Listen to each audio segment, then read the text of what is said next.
Coming up on this week's show, a gaming legend's lost work has been preserved. Atari returns to the arcade. And we chat Origin Systems, Star Wars and Her Interactive with Sheri Graner Ray.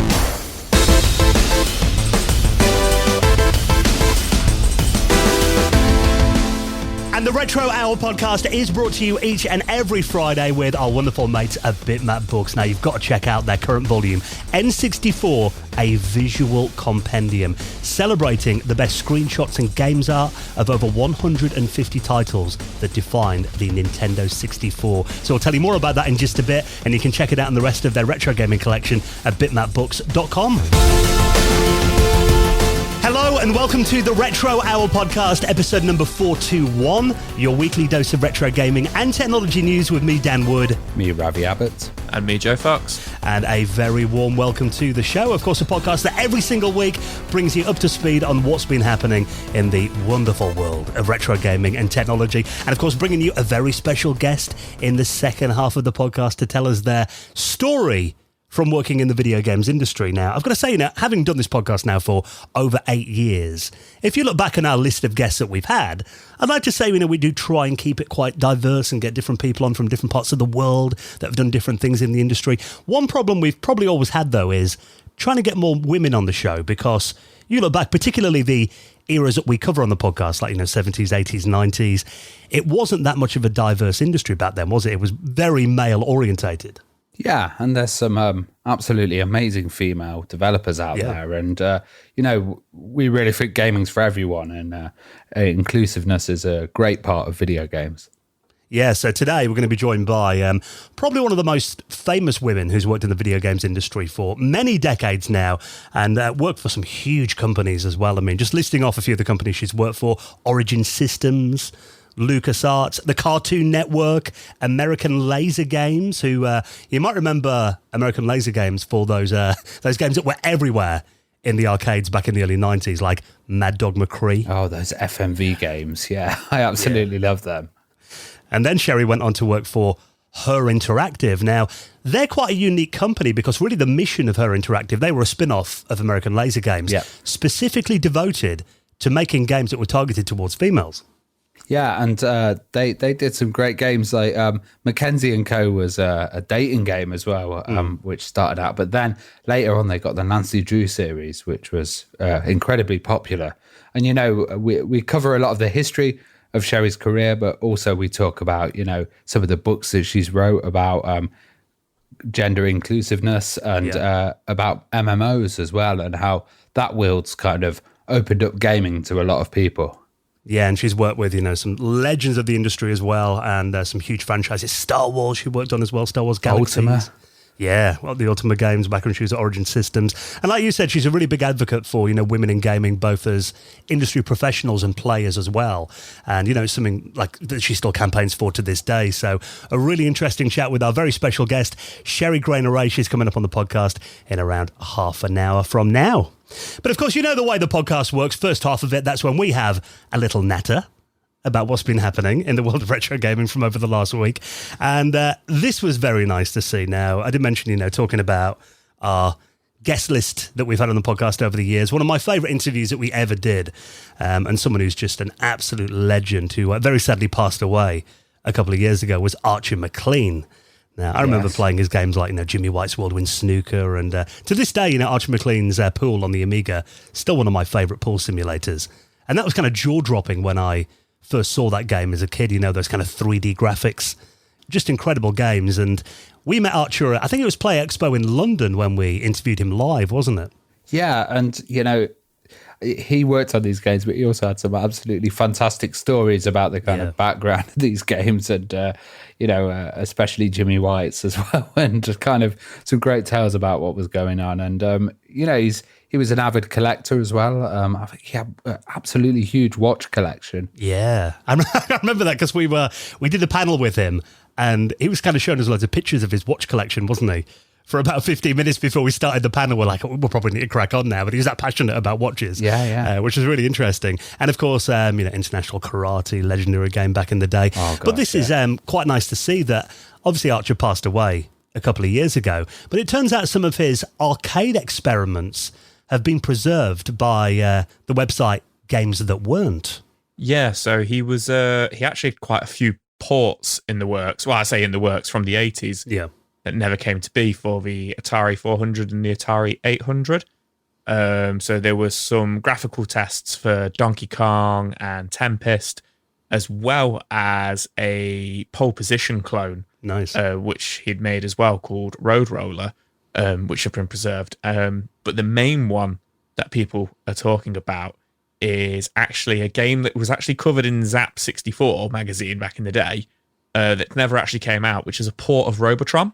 And there's a whole video, kind of like with a deep dive into all the assets of the games and stuff like that. And I was watching the Robotron version of it earlier on. And yeah, it looks nice and colourful. And it's got all the sprites, hasn't he? Yeah, it's got all the sprites. Yeah, it's got all the sprites and everything. And it's a pretty far on version of it, if you will.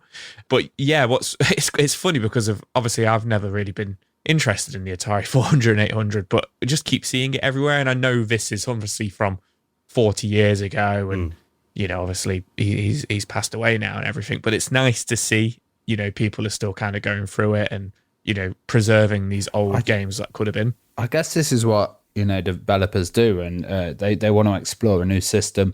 They might just port something that they already know, or one of their own titles, or change something to kind of learn how it works and learn that environment basically.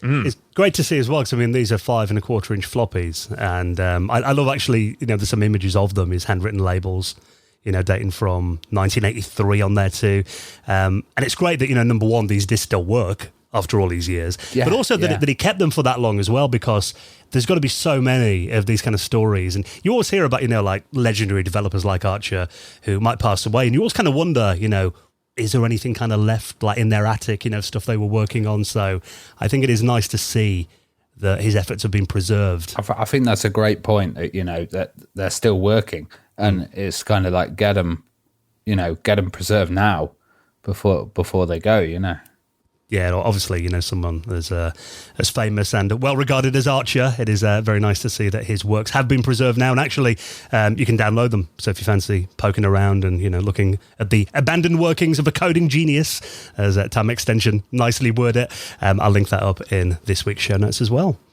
Now, this is very cool. We're seeing a lot of these retro-style 3D games coming out recently. We mentioned that one that was inspired by Desert Strike the other week on the podcast, which was nice to see, getting some love on our Twitter actually the other day as well. A few people had discovered it through the podcast, and this one looks incredible. This is a new Sega Saturn style parking garage racer game. Now, how much fun does this look? This looks like absolute hell to me, because I hate parking multi-story car parks and tight spaces, but I'm well impressed with the graphics and stuff. And to be honest, these ones look a lot more fun than the council ones that I have to go around to drive in. Well, it's funny you should say that, Ravi, because I just think the premise of this game is like so typically British. But yeah, Parking Garage Rally Circuit, it's called. Or actually, the guys behind it are actually from LA. And maybe the parking garages are much cooler in America. Like ours are really not cool. Well, yeah, it's funny you should say that. So the premise of the game is described, it is meant to feel like an unreleased Sega Saturn game from 1998. That's how it's meant to feel. That's how it's meant to look. And they've got the look down. Yeah, they've got it down to a T. Yeah. Certainly got the look down. And then the premise of the game is you can travel across the US and also the UK, picking which parking garages you want to race around. So you can go to UK ones, apparently. Free with pea smell in the stairwell. But I totally agree with you, Ravi. I can't stand parking in the big concrete multi-stories either. But yeah, it's just funny because it's very in the vein of like Colin McRae Rally. Yeah, like it's, it tells you like sharp left here kind of thing. And, you've got your checkpoints and everything, but it's all set around one of these big concrete circular parking multi-stories, which is just such a bizarre premise. It feels really tight. Like, so, the camera is really close up to the car. Yeah. It's very much zoomed in further than other racing games where you're quite zoomed out. And I guess that's because you're in the limited, narrow space. Yeah, but yeah. it does work well because that's like a nostalgic kind of camera angle as well. Reminds me of Sega Rally on the Saturn, probably. Yeah, Sega Rally. Took the words right out of my mouth. I was literally about to say Sega Rally, and that is the whole point of it. It's meant to be, one of these rally driving simulators, but rather than going around kind of like, farmlands, tight dirt tracks, the idea is it's meant to be these really, really tight, horrible corners that you get in parking garages, and then the idea is you're meant to drift around them and get your boosts and obviously beat the high score, beat the times on them and stuff, and kind of make your way either down or up the multi-story, which just seems like such a stupid, boring premise, but they've made the game, it does look really fast and exciting, and I'm not a big fan of racing games, but I'm like, yeah, I'd quite like to play this. But also, this could be a game made back then because of the limitations of the graphics. Like, it's you're not really doing much graphically there. You haven't got these huge mountains in the background. You haven't got all of this. You've got, a scene, and you've got walls, and then kind of... Oh, yeah. Yeah, so 100%. That like limited graphic style is something they've recreated. And being on modern systems, they could probably have just gone all out, but that's nostalgic in its own way. Yeah, no, you've captured it straight away there. The backgrounds of the games as you're coming down the multi-story, it's the kind of like the old pixelated photos that you'd see in the back of like Tekken 1. I know that was a PlayStation game, but they really have captured that static image just like across the horizon. I'd love it. So if you're driving, it's like you drive to the end, you get to the barrier, and it's like you forgot your ticket, and then you have to run out and buzz to someone and go, "Can I get a new ticket printed, please?" Yeah, while there's a queue of cars behind you beeping the horn angrily. Yeah. Oh, jeez. Well, unfortunately, no signs of it coming out on console or Sega Saturn at the moment. It is going to be on Steam. Yeah. But you never know with these things. If they're popular enough, they do get ported to, Switch and PlayStation and stuff. But seeing this on the Saturn would be fantastic. Yeah, definitely. And it's got no release date or pricing as yet. I mean, these games, generally not all that expensive, are they? Normally around the £10 kind of mark, so hopefully it will be that. But you can wishlist that on Steam now. Looks loads of fun. Now, this is quite an interesting story for those of us who like to play our retro games on a proper cathode ray tube television, which I think is it's all of us guys now, isn't it? I know Joe got into the CRT craze again a couple of years ago. Yeah. I've actually got two CRTs in my games room at the Someone's moment. doing well. I know, fancy. Ooh. I mean, they were given to me. But yeah. There is something about playing games on the original screens that they were designed for, which, when you've got the original consoles, hooking them up, that's an easy job. But when you get into the realms of devices like the Mister, it can be a little bit trickier to get them working on retro machines. But this is quite interesting. This is a new project called Mistercast that lets you mirror your PC screen to a classic CRT TV. Yeah, so this is interesting because it's basically enabling the Mister to do that. So you could do this if you had like a HDMI to AV converter and a Chromecast. With loads of latency. Yeah, but that's what I was about to say. Yeah, you could do that and it would be laggy. You could play videos on their classic stuff, and they showed the demo of this and they had sliders on it straight away, which I was like, yes, that's a classic 90s sci-fi show. But what this does is this enables the Mister itself to receive the PC screen and then have that connected to your CRT. Now, it works by a special core that runs on there, which is like an analog GPU core. You were asking me about this earlier, weren't you? Yeah, the Groovy Mister. Yes, so Groovy MAME is basically a fork of MAME that focuses on CRT monitor support, and that would run like on your PC, transfer the data to your Mister, and then that core runs on your Mister connected to the CRT TV. So it's basically like your Mister's acting as a mega fast Chromecast without the lag. But now you can send your whole PC screen, so you can have titles that aren't available natively on the Mr. Core, latest PC games. And you can play stuff off your Steam library then, essentially. Steam library, any other emulators or platforms that you've got running on your PC. Send that straight to the Mister.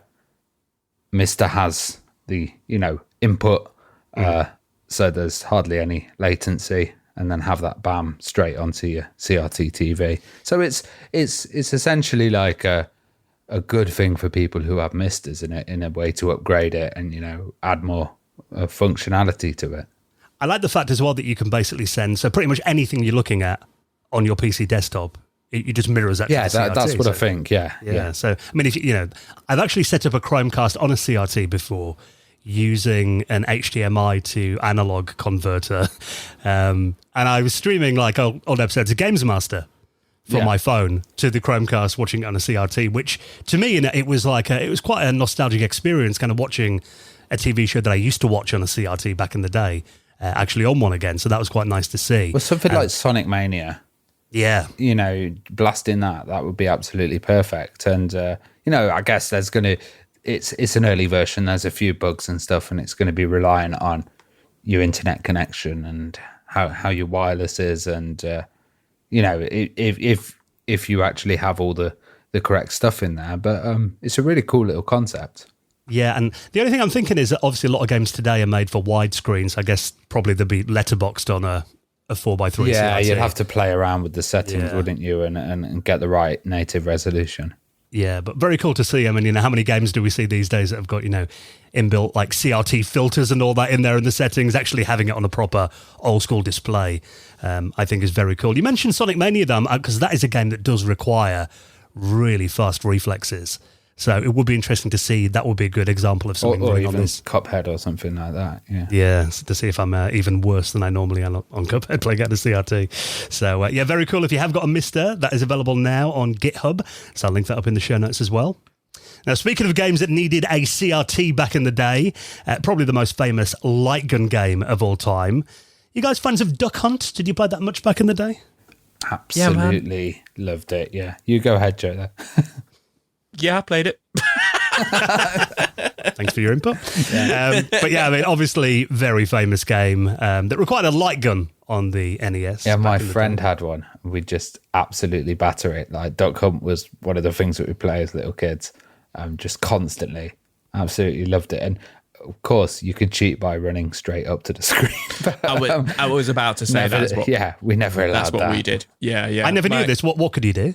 You could just hold the gun up really close to the TV.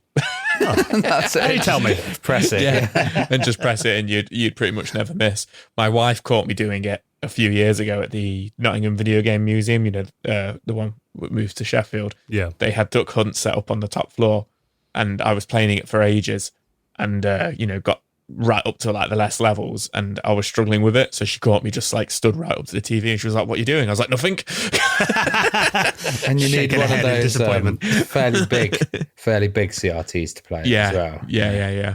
Obviously, incredible game if you're into those light gun zapper games of the 80s. But actually, there is a very respectable port of this, obviously unofficial.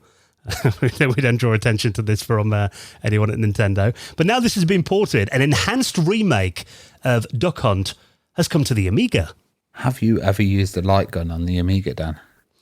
No, I think I've told the story before on the podcast of when I first got my Amiga 500 because I had a problem with my A500. The screen used to like scramble. I think there's a problem with the chip RAM or something in it. So we returned it to Dixon's and got like a new machine, like basically they swapped it over.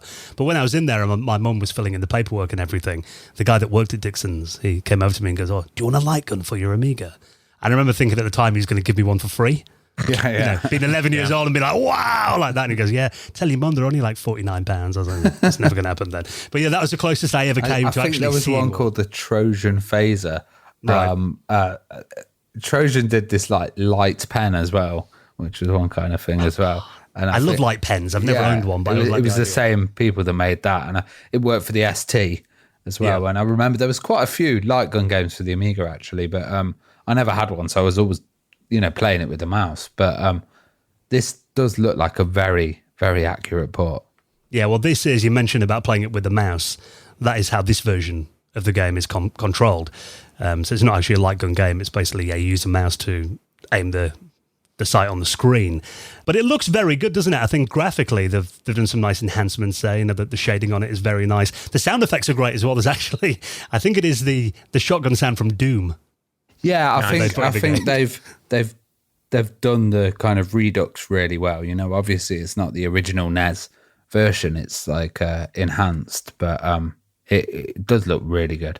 I think it does look really nice. Obviously, it's not just running on an A500. There's quite a few things going on in there, which obviously are beyond me because I'm not an Amiga guy. But I think the look of it, if you were to just show me this, I would say it was like a HD version for the Switch, straight away. That much, really? Yeah, no, I think it looks really smooth and really nice. It's just the only thing that gives it away is the fact that it's not a light gun. It is just a mouse, with a crosshair kind of going around on the screen. But yeah, you're definitely right about the Doom sound effect there, Dan. I think it's wicked. I think if you're playing it with a light gun or something, it's going to be the accuracy of how you're actually playing it that's going to give you the real feel of Duck Hunt, Which apparently, this doesn't support light guns from what I can see natively, but I've never used a light gun on the Amiga. How did they kind of work then? Was it you had to have games that were specifically made for it, or could the light gun basically emulate the mouse? I think so. I just remember quite a few games having that option in there, but maybe they never had support for it. They might have just kind of been, mouse shooting ones. There was a lot of that back in the days. Yeah, because if it could emulate a mouse, then it would be possible to play this with the light gun, I imagine, which will be the most authentic way of playing it. But yeah, it looks really good actually, and I think you need about 2 megabytes of RAM to run this. Obviously, you need a slightly expanded Amiga 500 if you want to run this game, but it's not really a problem for most people these days. Obviously, you can play it on the A500 Mini or emulation, so it looks very good. And like all things that are Nintendo's IP, I would grab that while you can. Now, just one more story to talk about before we hop into our special guest this week, Sheri Graner Ray, talking about Origin Systems, Star Wars, lots more as well. Now, Atari obviously have been doing some really incredible things recently. But if you think of Atari's legacy, it is really in the arcade, isn't it? And it turns out that Atari have actually been away from the arcade for 25 years. But that is going to change soon. Yeah, 25 years. It sounds like so long, but also... yes, that would make sense because obviously arcades kind of died in the late 90s, early 2000s with the advancements of home consoles, etc. And it does feel like every week we're talking about Atari and how they're kind of knocking it out of the park at the moment. Yeah. But yeah, they're partnering up with a company called Alan One Inc., which Ravi thought was just a person called Alan One, but they are a company and they're named after Tron. Tron, of course, yeah. But they're going to be bringing Atari's Recharge series to arcades. So the Recharge series was about 3 or 4 years ago where they did some kind of HD remasters of some classic Atari games, like Missile Command, Yar's Revenge, Centipede, kind of really nice, glowy, neon kind of versions of those games. Yeah, the beautiful look. I've got the Asteroids one on the Switch. It plays. Yeah, they're on Switch and Steam and PlayStation, Xbox, etc. And they've been out a few years, but they're going to be bringing them to arcades. In full-size arcade cabinets, apparently. And Atari are saying that, they're going to try and put them in, really kind of enriching, they've described it as enriching location-based arcade experience. So I'm guessing they're going to kind of, I don't really know what that means, but I'm guessing they're going to try and put it in some of these arcades that have popped up around the world, where you kind of pay 20 quid and you get to go in all day. Yeah. Arcade club, that kind of thing. Yeah, arcade club and stuff like that. Because I noticed, in Japan, there's quite a lot of them still. Or in pubs, it could be. I think that's a fancy word. Enriching the location-based experience. Not the kind of pubs I go in. This wouldn't last long in there. Yeah. Get smashed up. Now, I'll be interested to see if they're going to make 10 separate machines or if they're just going to make one machine and you can pick what you want to play on it. And I'll also be interested to see if this is going to be a really fancy, arcade cabinet that isn't going to be on sale for the general public. It is literally going to be aimed for premises, or if it's going to be something that you could buy for 300-400 quid. They've done one-up arcades previously, Atari, the legacy ones and stuff. Maybe they'll do a Recharge series on that as well. So play it outdoors and play it at home. But maybe they're just trying to focus in on that one market as well, doing it, in enriched location-based facilities. Enriched location-based facilities. It's in McDonald's. Well, they did, this company, Alan One, they did a game called Avian Nights a couple of years ago, and they did actually release an arcade cabinet for that game, which if you go to their website, which is alan-1.com, you can actually buy, it says you can pre-order an arcade cabinet for it on there. I'm just kind of looking through and trying to find pricing, but I can't see it on the website at the moment. That's the thing. So I'm looking at enriched enough. Yeah, probably. Yeah, checks your history and be like, yeah, he's not going to. Well, they did the Star Wars one, didn't they? And the Pac-Man one for 1UP. Yeah. But the arcade 1UP ones, they're like flat pack, kind of like furniture. Yeah, it's just interesting to see where, like, kind of, if these are going to be aimed at, that's what I'm kind of trying to figure out here, whether this is going to be aimed at, like, the collector's home market, or whether it's going to be, priced so it's only affordable to arcades and places that you might play it in public. Yeah, looking at this Avian Nights one, I've just looked it up after you've mentioned it, and I think, it's probably not going to be for the home market. It's going to be, these are going to be like £2,000-3,000, and they're going to be aimed for these arcade experience places, or in the back of like I'm trying to think of somewhere like a Laser Quest or a bowling alley, because they tend to still have a couple of arcade cinemas and stuff. Cinemas, yeah, theaters and stuff like that. But yeah, I mean, the Avian Nights one does look really nice, really expensive. So it'll be pretty cool to see. Like you say, down with the trackballs and everything. And that's the thing. I mean, I'm looking through the Alan One website to try and get it'll probably be like get a quote as a wholesaler or something like that. There is literally Avian Nights co-op arcade 2-player cabinet. It's got a $sign, then nothing after it. So either it's free or it's way out of my price range. I'm guessing probably the latter. But very cool to see these, though. I think, because the recharged games are really well done.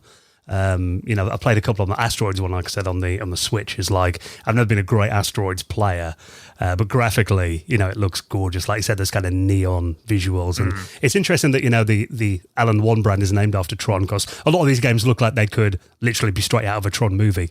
Yeah, graphically, that's absolutely what they look like. So, they're very well done. So nice to see Atari returning to the arcade, as basically the company that founded the arcade back in the day. So a welcome return. So if you want to read more about that, I'll link that up. And of course, everything else we talk about, you don't have to Google around. You find them all in our show notes on your podcast app, or head to our website at theretrohour.com. Right, patrons, stay tuned. We have got a couple of extra stories coming up, because, we do that every week for our patrons. Couple of extra news stories, because we chop the adverts out of the show, so we don't want to give them a shorter podcast. So hang about. We've got some really cool ones to talk about. For everybody else, the interview with our special guest this week, Sheri Graner Ray, is coming up in just a second. But if you'd like to join us on Patreon, now would be a very good time to do it, because we've just dropped the latest episode of our bonus podcast, The Retro Hour After Hours. Oh, this was a fun one to do. I really enjoyed that. And also, if you can't, join us on Patreon, drop us an iTunes review as well. Yeah. And, that really helps out. It really does. Any way that you can support the podcast, retweeting us on social media or sharing it with your friends, that's always appreciated. Gets us in front of new people and up those all-important podcast charts. So if you want to join us on Patreon, and all the details for that are on the website at theretrohour.com. Now, of course, this podcast is brought to you every week with our incredible friends at Bitmap Books, who are our longest-running sponsor on the Retro Hour. I think it's about 6 years we've worked with Sam and the team at Bitmap Books. And that's the thing. Having a sponsor for that long, it had to be a company whose products we really believe in and we love. And also, a group of guys who we get on really well with as well, because they're just lovely people, aren't they? Yeah, absolutely. And I couldn't be prouder to have Bitmap Books supporting us, especially for so long as well, because of the quality of their books, and the books that they keep putting out are just absolutely amazing, and they're so appealing to me, and if you're any sort of fan of any sort of kind of like retro video games or the history of it, you jump on their website, you will find anything that will appeal to you. Yeah. And that's the thing. I mean, they are really accessible as well. I mean, I've got loads of Bitmap books, and they're the kind of thing that, like my missus will sometimes just flick through one if it's on the coffee table at home, or, if my mum comes to visit, she'll be like, oh, what's that? It catches people's eyes when you got it on the shelves, I think, the design of them. Yeah, 100%. I love the front covers that they always do, with all the different, with the different sprites on there. I love those ones in particular, the Master System one, the N64 one that they've just put out, and they're just so eye-catching. And it is awesome to see that now they are covering and celebrating one of our favourite systems. The N64 has got its own visual compendium. Yeah, man, this looks absolutely amazing. Obviously, hundreds of different games in there, little nice descriptions about each one of those games, but also it unearths a lot of stories and parts of the N64 that you might not know about. There's a lot of stuff in there about the controller and also the sought-after 64DD disk drive peripheral. There's a whole section in there about that, which looks really interesting because obviously we don't really hear too much of that outside of Japan. Yeah, and that's the thing. I mean, like all of Bitmap books, it's presented beautifully. You've got all the big games in there. Obviously, Mario 64, GoldenEye, Legend of Zelda, Ocarina of Time. It's all covered in there as well. But also stuff that you might not be all that familiar with. Beetle Adventure Racing. Oh, yeah. World Driver Championship. Joe knows it because he's a big fan. Mischief Makers, Body Harvest as well. And like you said, every one of the games has got profiles written by a developer involved in the game or a journalist who's got a really deep connection with the N64 as well. And there's also a foreword in the book by David Doak, who obviously worked at Rare back in the day. So, loads of interviews by people that you'll be very familiar with if you are an N64 fan, coming in at 436 pages. Beautifully designed. The graphics on here just jump off the page. So if you want to check that out. It's like there's a few things where you kind of have fandom and it's turned into physicality in it and it actually becomes something. And I think Bitmap Books is that kind of physical version of fandom for each little system. When you just look at it, you can tell the love that's in there, but also just reading it just feels so amazing with like the quality of stuff they have in there, but also like you want to preserve these books and keep them in great condition. Yeah, definitely. Yeah, the works of art in themselves. So if you want to get hold of that, if you're a fan of Nintendo 64-bit wonder, N64, a visual compendium, is on sale right now. Check that out. Obviously, it helps out the podcast by supporting our sponsors. So if you want to order that and check out the rest of their catalogue as well, their website is bitmapbooks.com. Okay, our special guest on the way next. We're going to be joined by the fantastic Sheri Graner Ray, who worked for some incredible companies, Origin Systems, American Laser Games, Her Interactive, LucasArts as well, working on legendary titles like the Star Wars series as well. So she's coming up on the podcast next.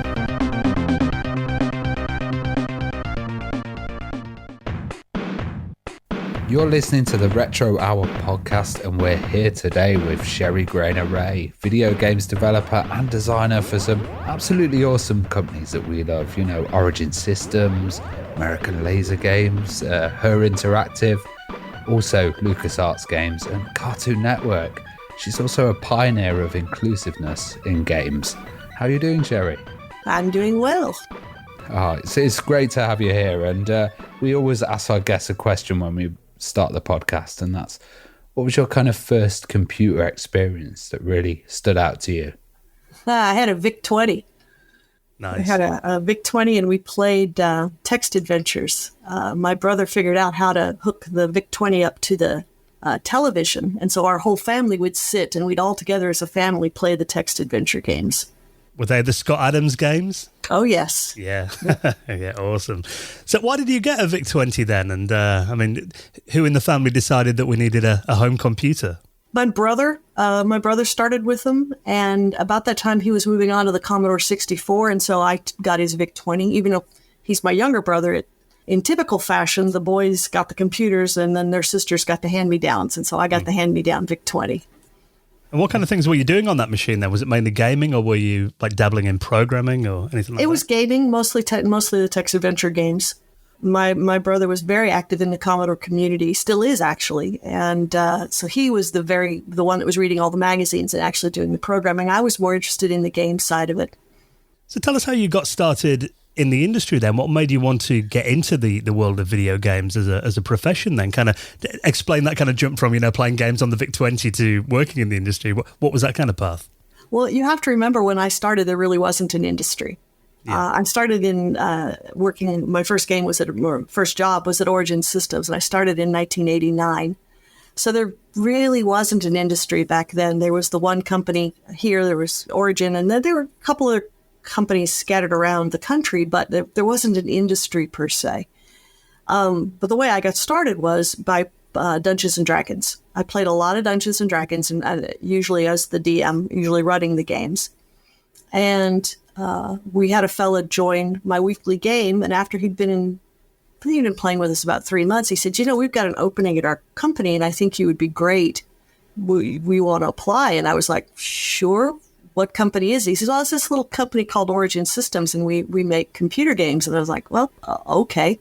So he took my resume, a couple of writing samples, some of the homebrew rule sets that we'd been using, some of the homebrew adventures that I'd written, and he took those in, presented them to Warren Spector, who then called me in for an interview. And about 3 weeks later, I started my first job at Origin Systems as a writer. We didn't have designers back then. No one had the title designer. You were a programmer, you were an artist, or you were a writer. Although we did everything a designer would do. We wrote all the conversations, and back then, conversations drove the Ultima games.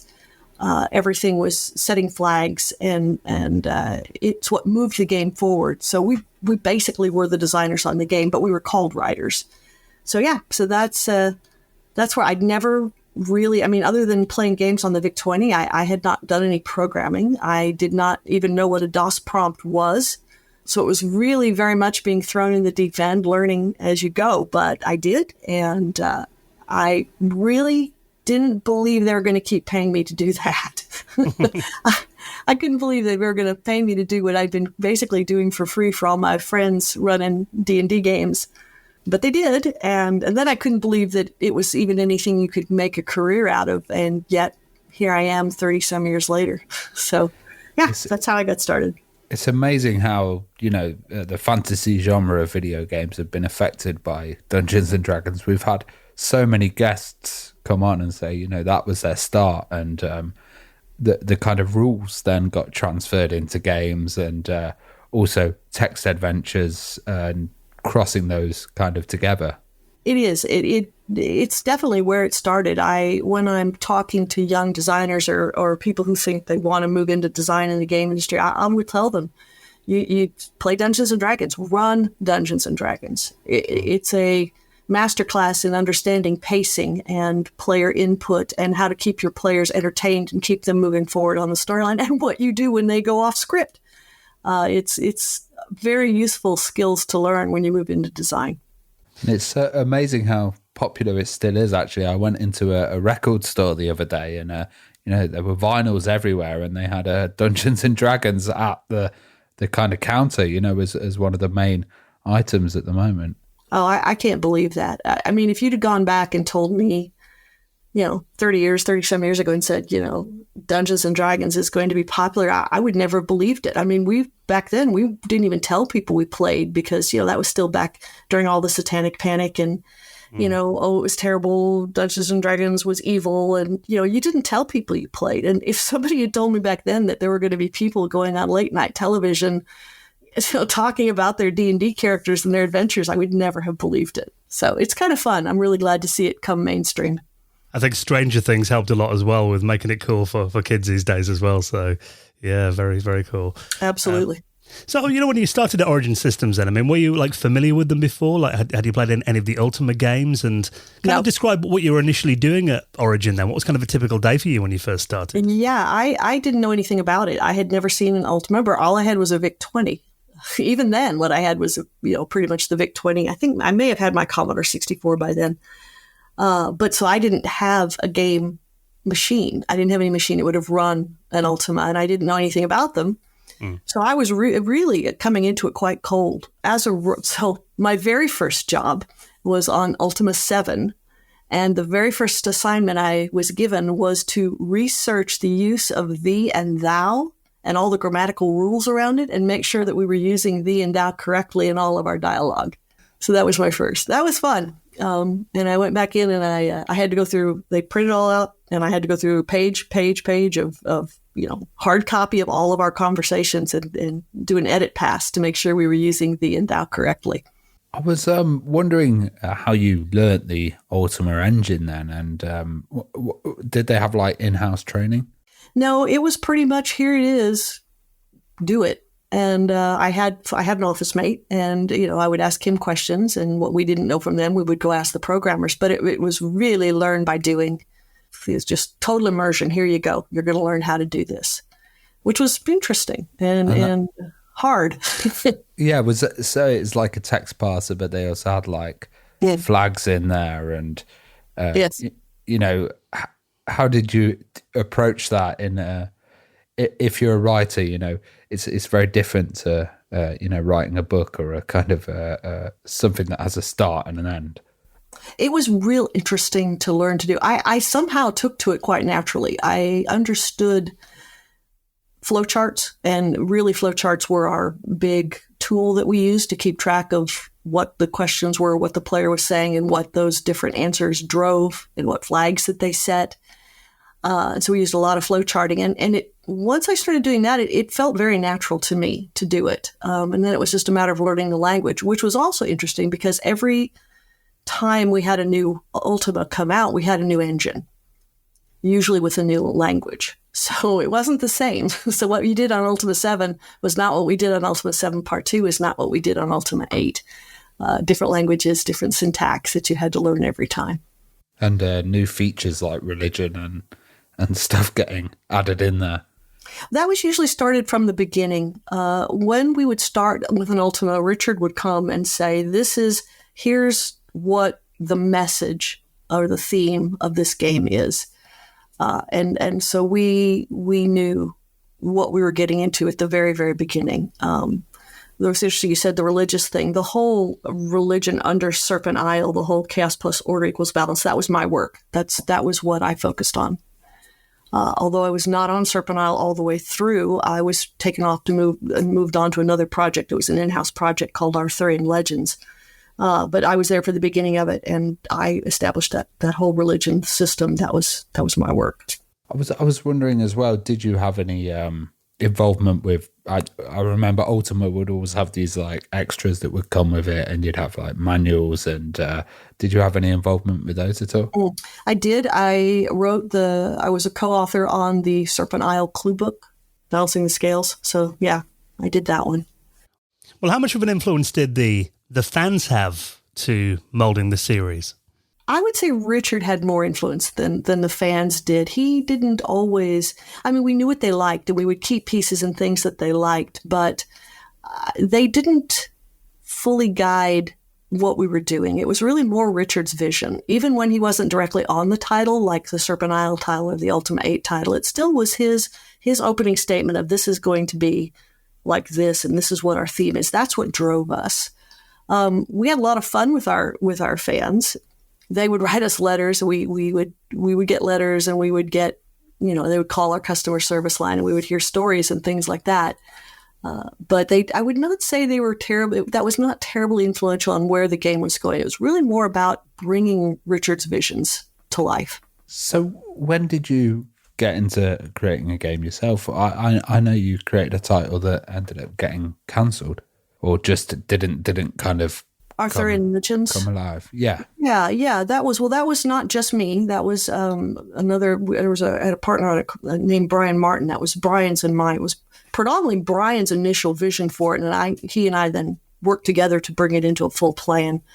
That was Arthurian Legends. That was a really interesting title because I think it was one of the last of the grassroots projects that Origin had that was like really started from the trenches. Those of us that were actually out there, writing the games on a day-to-day basis. And we said, hey, this is something we would like to do.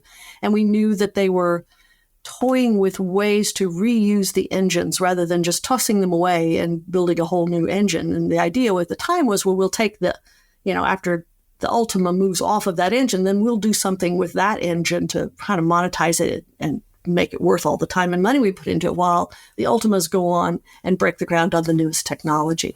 About that time, we had the EA buyout happen, and so that changed a lot of the direction of Origin. It changed a lot. We had to begin then to fit into the more corporate structure, which we hadn't really dealt with. We were really very freewheeling, and it was kind of the golden age of game development, or I like to think of it as that way, because we weren't tied to any particular license. We weren't tied to any particular marketing department. Our big deal was you have to hit Christmas, but that was the biggest push, is you had to hit the Christmas goal. So suddenly being put into this much more corporate kind of environment was a big change. And so that's what happened to a lot of the kind of grassroots basic projects. We all kind of got swept up in that. Was there more pressure to stick to the same engine and not change that much then? Right. And to produce more of the great big blockbuster Wing Commander, Ultima, those big titles as compared to trying to do any of the smaller stuff. Well, how hard was it to get female leads in games back then? Oh, yeah, there weren't any. I joke that when I would go to GDC, but it was called CGDC back then. If I went into the restroom and there was another woman in there, I would get very excited. I'm like, "Hi, my name is Sheri. Who are you?" And we like introduce ourselves because we just weren't used to seeing other women there. Estimates are less than 3% women in the industry at that particular point in time. I would say it was probably even less than that, which always kind of blew my mind. I never really understood why we didn't see more women, because it seemed like a natural place of storytelling and imagination and let's pretend and that kind of stuff. So I always assumed it. And because I had been a DM for so long, my games were always at least 50% female because I played with my friends. So to come and be hit smack in the face with this, women don't play games, I just didn't understand that at all. I was wondering, did you ever meet Roberta Williams at all? I did not. I never met Roberta. I tried to get an interview with her when I wrote my book, the Gender Inclusive Game Design book, and she was not giving interviews at that point in time. So I actually never met her. And with Ultima as well, it kind of changed later on. I know you left, but did you ever get involved in the Ultima Online series and just even as a player? No, I did not. I was already off at Her Interactive at that point in time and doing stuff there. I didn't get involved in the online. I didn't really discover MMOs until I played Asheron's Call. It was my first MMO that I played. Apparently, Ultima Online was absolutely chaotic. Yeah, when it first started out, And people forget that those games back then, Ultima Online, Asheron's Call, Dark Age of Camelot, those games back then, we didn't know anything. They were the first, right? So rules that today, things that today that we just take for granted. Oh, of course, you'd never do that in an MMO. Well, we didn't know that back then. So we were doing a lot of very different things with our MMOs back then. And it was very exciting time. Well, obviously, in the years and decades that followed, Ultima has become a cult classic now. Looking back on, obviously, your work on the series is renowned. What are some of your fondest memories? Anything that really stands out from your time working on the series that you're most proud of? I've got a lot of fun memories of working back then. We worked hard, the work hard, play hard. We really did. We had one Christmas, we decided we were going to have a door decorating contest for the holidays that you could decorate your office door. And my manager was a fella named Mike Sims, and he had a nice thick white beard. Looks like Santa. And so for the whole week before the contest, when people were decorating the doors, we just got a Santa suit and we taped a Santa suit on our door with like, ho, ho, ho, Merry Christmas above it. But on the day of the competition, we put our manager into the Santa suit and then taped him to the door. And that was our door decoration. How long was he there for? Probably an hour at least. And then he was on the door and he had a bag, a Santa sack with candy. And he was just like, Merry Christmas, throwing candy at people when they came down the hallway. So yeah, and we ran around, we played laser tag in the hallways. Every Friday or every other Friday, we had a cookout. Lunch was a cookout provided by Origin. We had a lot of fun. It was really a good time. That does sound, it's interesting to hear about the kind of work-life balance, from particularly those early gaming companies when... There was no work-life balance. We were at the office all the time. Yeah, I was going to say, yeah. So we generally had 99-hour working weeks, but you had to have fun while you were at work, yeah. Yeah, you lived at work. My husband and I actually met at Origin, and we teased that the reason we met at Origin is because you had to date somebody at work because there was no way you ever had a life outside of work. Yeah. And obviously technology was developing at a rapid pace around that time. time. A big game changer was obviously CD-ROM when that technology emerged. I mean, do you remember the first time you saw a CD-ROM? And Oh, yeah. it must have felt kind of limitless, did it? What did you think of it when you first? It was Richard holding up a CD-ROM and telling us that, because we shipped Ultima 7 Part 2, we didn't ship it on CD-ROM, we shipped it on floppies. And I remember Richard talking about it and saying, well, we'd never have enough stuff to fill up an entire CD-ROM. That goes to show you, huh? And what was the kind of approach to it? Did you think, oh, we're going to have to, fill this with text or images and stuff? Because I guess back then, stuff like video was a very kind of undeveloped thing on CD-ROM. Back then, yes. Now, when I got over to Her Interactive, and we did full motion video with our very first title there. And then we had to do it where you had to switch discs because we had too much to go on the discs. So yeah, it was quite a change. Well, let's talk about that. American laser games were famous for like titles like, I remember Mad Dog McCree and Mad Dog McCree, yeah. Crime Patrol as well. You used to see those amazing titles, like they were groundbreaking back then. How did Her Interactive come about, and how did you get involved and end up getting a job there? I was at Game Developers Conference. I was no longer at Origin. I had been laid off, and I was looking for work. And it was a very interesting time because I had 2 interviews. I had an interview with Her Interactive, American Laser Games / Her Interactive, and an interview with Squaresoft. And they both made me offers. And I took the job with Her Interactive. And I often wonder, that was a real divergent point in my career. I often wonder what would have happened if I'd taken the Squaresoft job instead. That would have been a very different path than what I took. Yeah. But I was very interested in the female audience and the female players, because back then we were battling the knowledge or the wisdom of the industry at the time was girls don't play video games. Girls won't play video games.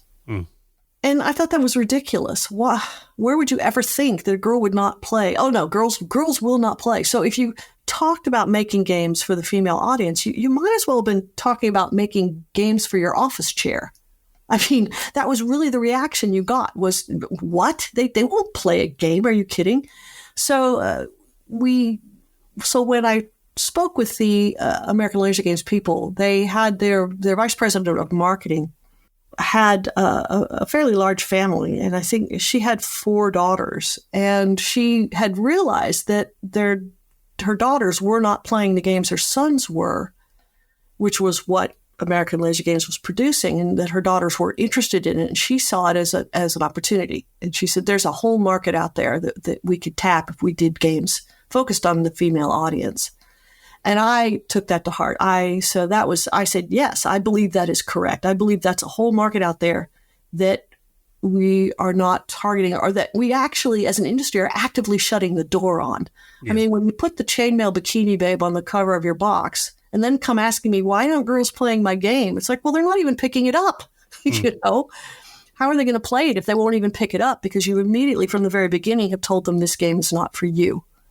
So anyway, I took the job with them, and it was real interesting because it was a stand-up arcade company. We actually had a full shop with people making and building the cabinets and then shipping them out with the Mad Dog McCree. It was called American Laser Games because the games were all played on laser discs, and we shipped out the laser discs to the different people that had the cabinets. So on one hand, we had that going on, and then we were breaking ground with this new market and this new audience, and doing stuff that up to that point in time really had not been done before. We were very lucky in that we had the backing of the Albuquerque Independent School District, and they would let us go in anytime we wanted and talk to the girls, talk to the students. We actually had an advisory committee set up of girls, particularly from the junior high school. So we would bring them in and we'd ask them questions, and we would, figure out what it was that they wanted to play. And the result of that was our first title, which was McKinsey & Company. Yeah, because they had the arcade division before as well, didn't they? And then they must have had a home division because I remember Mad Dog McCree and stuff were ported to everything. So when Her Interactive came around, I guess the whole focus was on home releases as well. Yes. Yes. And then we still had the arcade group still there because eventually I ended up head of product development there, and I had the arcade group under me as well. But yeah, so they were still there. But Patty, the VP of marketing, really wanted to pursue this new market and see if there wasn't something we could do there. Because at that point in time, American Laser Games was being squeezed.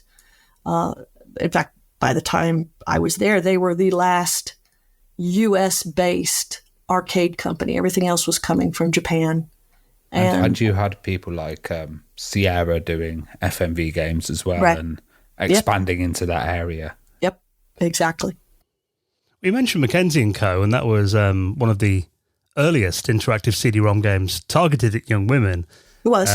And, you mentioned before there was that kind of, I guess it would be almost a self-fulfilling prophecy. If that image was out there that girls don't play video games, and if they were hearing that would put them off playing it. And then when titles like this came along that was specifically targeted at them, I mean, what impact do you think that had on the audience at the time, this title coming along aimed at them? Oh my gosh, it was so hard. First off, we could not get it on the shelf anywhere. Nobody would let us put the title on the shelf. We could not get into electronic boutique. We could not get into Walmart. None of the companies would put us on the shelf because we weren't very big. So we ended up having to market it and sell it ourselves out of Albuquerque, New Mexico, little bitty company, in New Mexico. And it was really hard. So we ended up, we tried so many things with marketing that game. We finally found out that we could get it onto the point of purchase at the makeup counters in like Walmarts and the big stores. We could sell it there. They would let us put it there. We also, we made a lot of arrangements because our game featured clothes from a lot of these different manufacturers. So Sam and Libby Shoes was another one.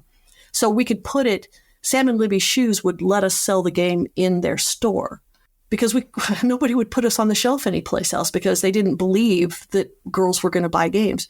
But I tell you, a little bitty company doing it on our own hook, we sold 80,000 copies of that title. And that doesn't sound like much today, but back then, 100,000 units was considered a blockbuster. And we especially sold for a new market as well. It's good going. Yeah. Yep. And then a year later, Barbie Fashion Designer came out, and that blew the doors open for all of us. So because Barbie sold 600,000 units the first year, which again nobody had heard of this, and so we quickly blew the lid off that, and all of a sudden it wasn't girls don't play games, so all of a sudden all the big manufacturers were going, get me some of that. We want that.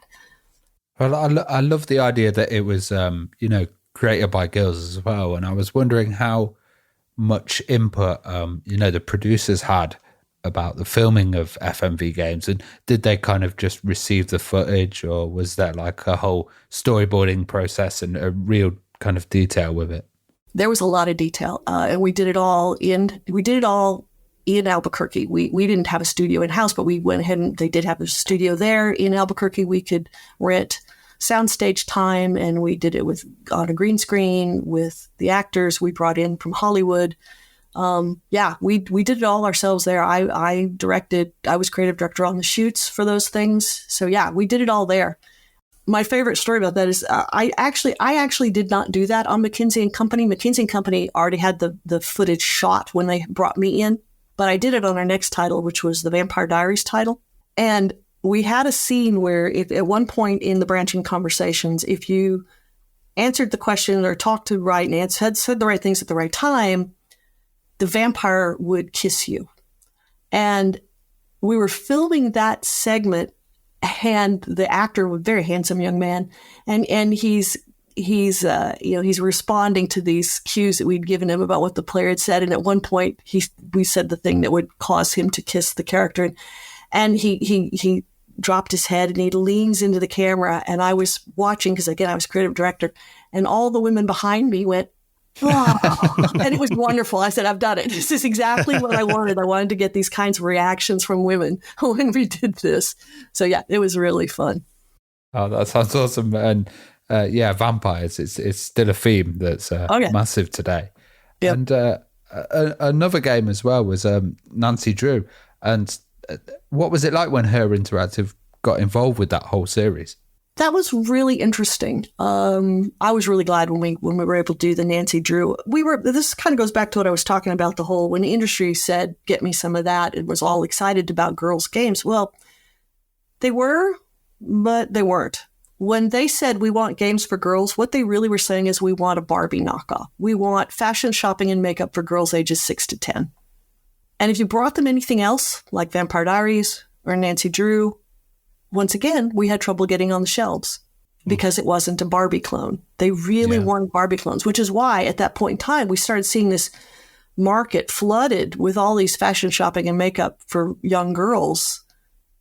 And they all tried to look like Barbie. And of course, they didn't do well because only Barbie can be Barbie, right? And so those games didn't do well. So they started cutting their budgets back, less production quality with teams that really didn't even really want to do these things. So the quality dropped. And so the audience was fed not very good stuff.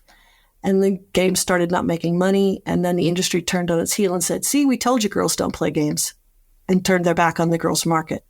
We actually still see repercussions of that today. Even today, you can't go out and say, I'm going to make games for girls, because the industry still believes they won't do it.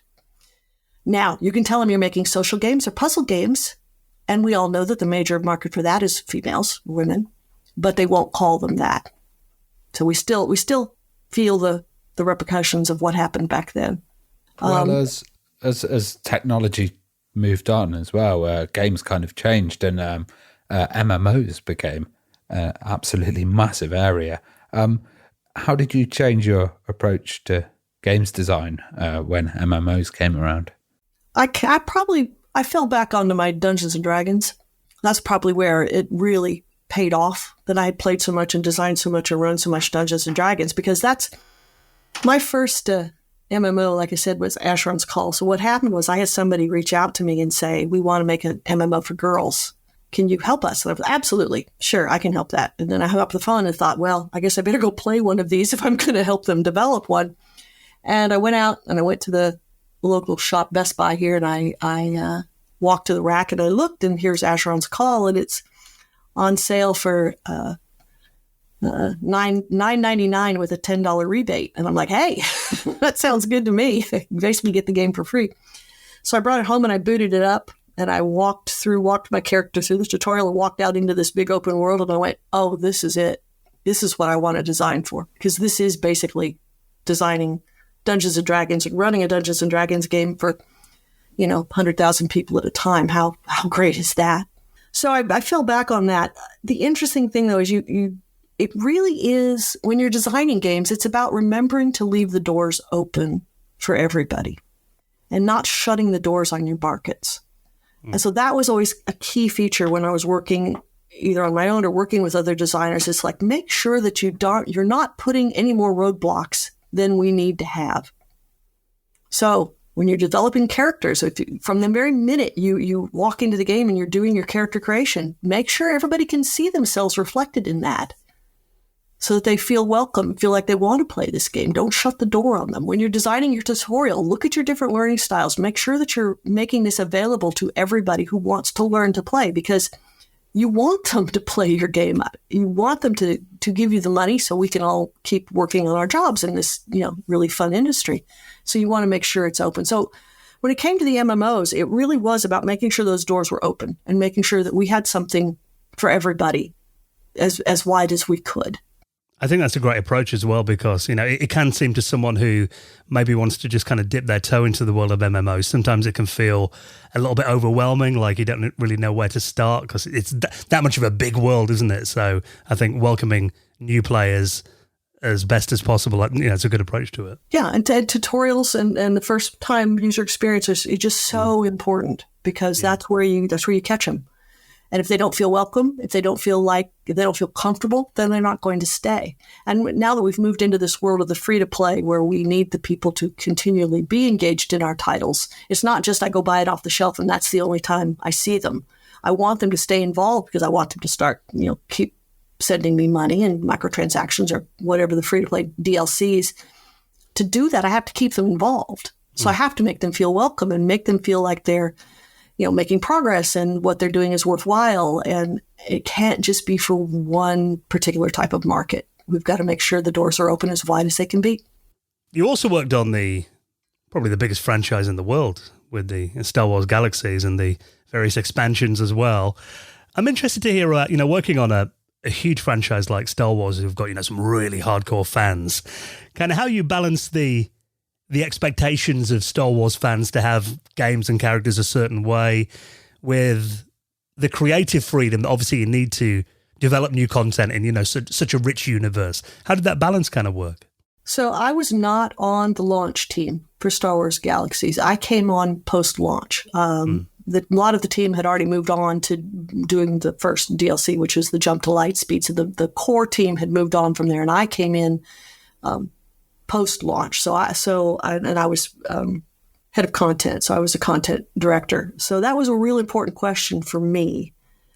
Although I will say a lot of that was overseen by Lucas. Lucas was not part of Disney at this point in time. So we were still working with Lucas directly. And they had a lot of say into what we did and did not do and could not do. Everything we did ran through them. From the minute we had the concept, here's the ideas of what we're going to be doing, to here's the dialogue the characters are going to be saying, to here's the first beta test of it. They were there and they gave permissions and gave us feedback on it. So we had a lot of support in that area from Lucas that helped us kind of make sure we stayed on the track. We did have a little bit of a problem in that the timeline point that they had given us, and that was, when you go to make a game with them at the time, they would say, okay, here's the point in the timeline where we feel like this game will fit. And the point in the timeline where they had given us did not have a lot of Jedi, if any at all. And so that, of course, was the big problem with Star Wars Galaxies, is we could not, because of what Lucas said, we could not put Jedi in, because at that point in the timeline, there weren't really any Jedi active in the storylines. So, yeah, I guess you've got to stick accurately to the lore if you're doing a game like that. Oh boy, yes. Canon is king, for sure. You had to stay with canon. And again, we had LucasArts every step of the way. I was wondering what the kind of effect of World of Warcraft was when that dropped on the MMO world.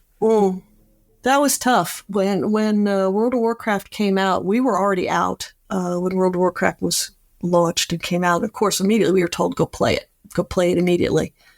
And it became the hallmark everybody else was held to. Yeah. You had to, everything you did, well, Warcraft is doing this much better. How come you're not? And so that was, it became kind of the stick that we were all beat with. And not just where I was, everybody in the industry was being held up to World of Warcraft. And why aren't you doing as good as World of Warcraft? And you were expected to at least do it as well as they were doing, if not better. And everything was supposed to be, we need to make a World of Warcraft killer. Everything was pitched that way. And it made it very difficult because what we found was we were pressured to adapt many of the World of Warcraft mechanics and put them into our game. And that made it very difficult because if you remember, Star Wars Galaxies was a sandbox. World of Warcraft is not a sandbox.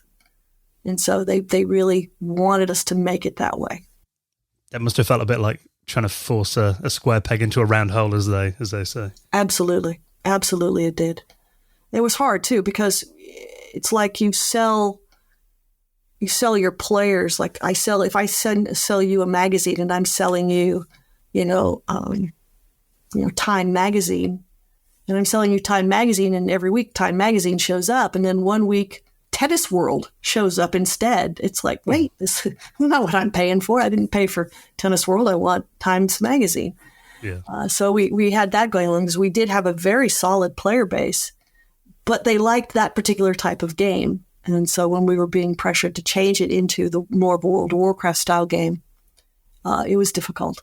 It was hard, particularly for the team, because we all loved that day. We loved our game. Anything you have put that kind of hours and that percentage of your life into, you become very attached to it. So it was very hard for us to have to change it. Well, also you worked on Fusion Fall, which was a like Cartoon Network universe MMO, but that was also browser based. What was the difference of working with a browser compared to a client? It was difficult back then because it was the early side of the browser. But truthfully, the bigger problem with Fusion Fall, and again, when I worked with Fusion Fall, I was on the initial creative concept side of it. Once it rolled into production, I was not as active with it. I was in creative end of it. Really, the hard part with that was trying to figure out how to merge all those different art styles into one game. Yeah. Because every Cartoon Network. We had every Cartoon Network. Yeah. And so you've got to put, Phineas and Ferb in the same world with, Dexter's Lab and Powerpuff Girls, and they all look very different. So that took a lot of wrangling. And because also each one of those cartoons has their own people, we were negotiating with lots of different people trying to get their approval on us. So that was really difficult. I think we did a really great job.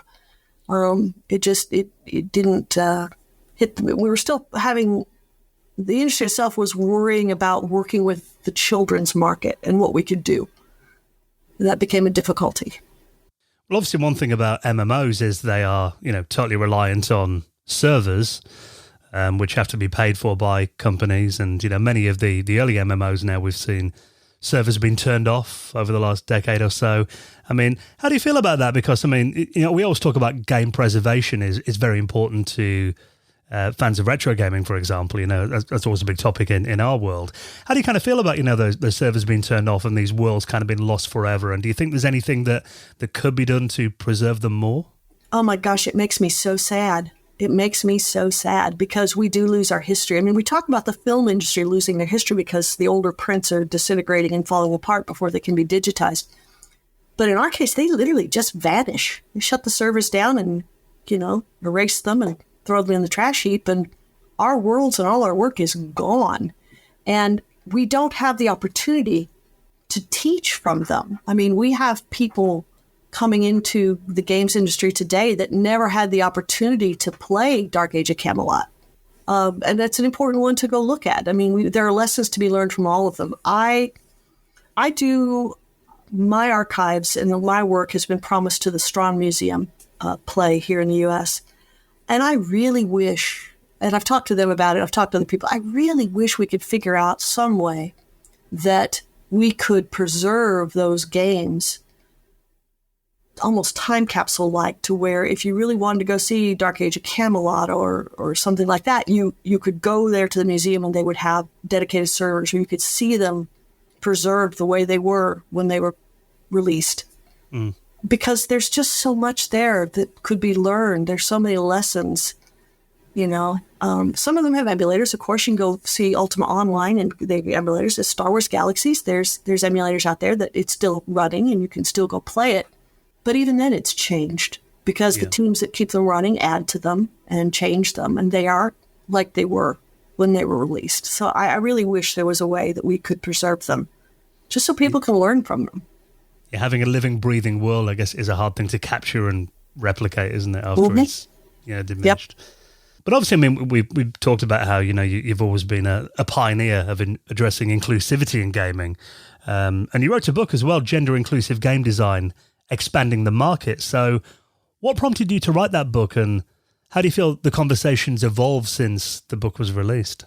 So when I wrote that book, I was approached to write it. The publisher came to me and they'd heard a couple of my talks, and they said, would you consider writing a book? And my first answer was, why? Isn't this just common sense? Shouldn't people just know this? Just seems like common sense to me and good game design. And apparently not. And they asked me to write it. And so I did. And I thought, okay, this will be the first, and there'll be more books. They'll come along and more people explore this. And it didn't. So I'm still kind of surprised that more hasn't been done. But it was kind of one of those things that, somebody had to say it, right? Somebody had to talk about this, opening up the doors and letting more people into our games, so that we can grow our industry and grow our markets and keep people playing and keep ourselves employed, bluntly, so we can keep making these fun things. Because if we don't grow our markets and don't keep bringing in the players, we'll be out of work. And that would be very sad. I like what I do, and I'd like to keep working. So I always thought it was, more would be done and more would be written, and it hasn't. But on the other hand, we are seeing increases in interest in diversity and inclusivity and accessibility. And that makes me happy. I'm glad to see that the interest is still there. People are still talking about it, and there are efforts being made to keep the doors open for everybody. And so I'm glad to see that. The numbers are increasing. Like I said, when I was first starting, it was probably less than 3% women in development, and now we're somewhere around 22 to 25% women, which is amazing. I'm so glad to see that. It's not where I'd like it to be, but it's certainly better. We're seeing our diversity in representation. We're seeing more Hispanics and more people of color coming in, and that's good, because the more voices at the table we have, the better our products are. Do you think the indie game scene has also helped, give people a kind of leg up or entry into the video game world that usually wouldn't? It does. Absolutely, it does. It also helps us the way the indie film movement helps the film industry. It allows us to experiment with new styles and new gameplay ideas and things like that. I believe that we still need to continue working on our diversity in our educational programs, so that the people who are coming out with the skill sets to do the indie games are diverse. That's not yet where it should be, but it is still improving, and we're getting better. Well, Sheri, it's been incredible to hear some of your history in the industry. What are you working on these days, then? And anything we should be looking out for from you? I'm currently doing quite a bit of contract and consulting work. I actually tried to retire. That didn't work, because people apparently still want to talk about diversity and inclusivity. So primarily what I'm doing is a lot of consulting and contract work, particularly around the diversity, inclusivity, and accessibility areas, which is exciting to me. It's exciting to me that people want that they want that kind of input into their games, and they understand that, keeping our markets expanding is good for everybody. Yeah, 100%. Breaking down barriers, and gaming should be accessible to everyone. The more the merrier. It's right. Yeah, absolutely. Well, Sheri, it's been amazing to hear some of your memories, and you've had an incredible career, and hopefully you do get some time to relax at some point. But thank you so much for coming on and being our guest this week and chatting with us. It's been wonderful to talk to you. Well, thank you for having me. It's been a lot of fun.